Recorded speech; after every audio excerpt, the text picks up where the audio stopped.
Jeudi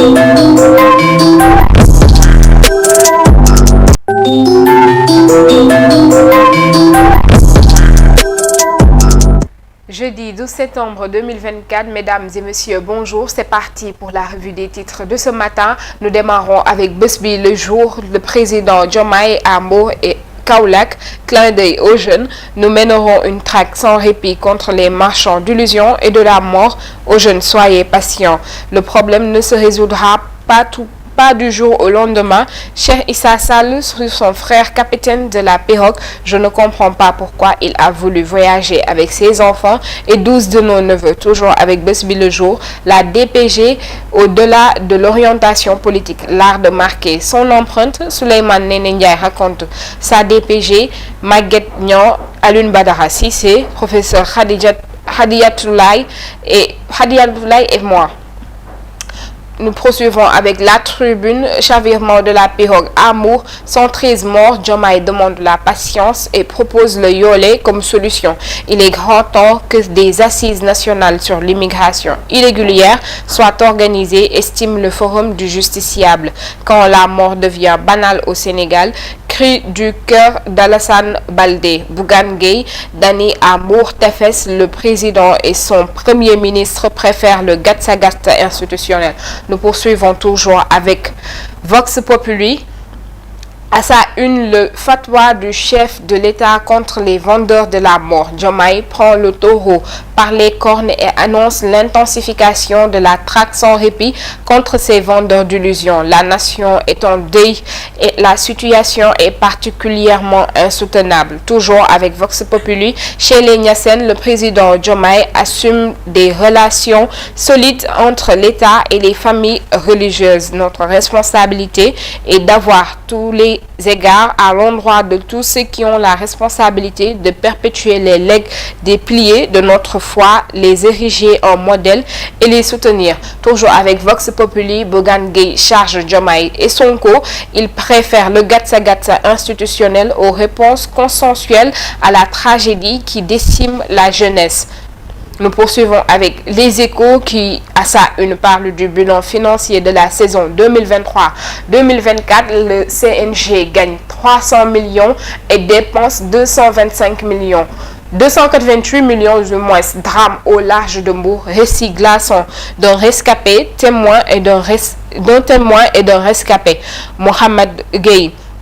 Témoin, des gens criaient, je n'ai jamais vu ça de ma vie. Cher Omar rescapé, beaucoup de personnes sont mortes sous mes yeux. J'ai perdu 3 de mes amis. Je ne regrette rien. S'il y avait une autre opportunité, je la saisirais. Nous poursuivons toujours avec l'Observateur à sa une. Assemblée nationale, l'heure de la DPG. La 14e législature face à l'histoire, les députés préparent une dissolution, protocole, logistique, restauration. L'Assemblée nationale a pris toutes les dispositions pour accueillir le Premier ministre. Toujours avec l'Observateur, transport aérien. 2 très mauvaises nouvelles à Air Sénégal. 2 avions sur 4 en panne. Hier, un des A319 a pris un oiseau au décollage. Un autre A321 connaît un problème technique. Nous poursuivons avec Libération, le présumé trafiquant de drogue, la liberté provisoire et les 2 intermédiaires. La DIC met fin à une séquestration avec demande de rançon. Le commerçant El Hadj Abdoulaye Diop dit Willy et l'opérateur économique Papa Ali Diop alias Peli retenait Hassan Farad dans un appartement des Almadies et exigeait le versement d'une rançon de 10 millions de francs CFA. Nous continuons avec Source A, partie voir les corps sans vie des victimes refoulées de la plage de Mbour. Le flic et la surprise de sa vie. Faisant partie de la foule massée à la plage de Mbour pour assister à la vague de corps sans vie rejetés par la mer, un policier est tombé sur la dépouille de son propre papa. Toujours avec Source A, sortie polémique du ministre de la Santé aux origines d'une bourde. Paiement des primes des Lions de basketball, les vérités de Babacar Ndiaye. Et nous terminons cette revue avec 8 sports. Ligue Pro saison 2024-2025, le choc Jaraaf Génération Foot dès la première journée.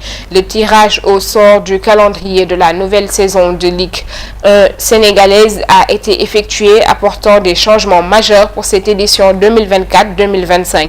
Basketball G-League, Gorgui Sidian est le nouvel assistant général manager des Austin Spurs.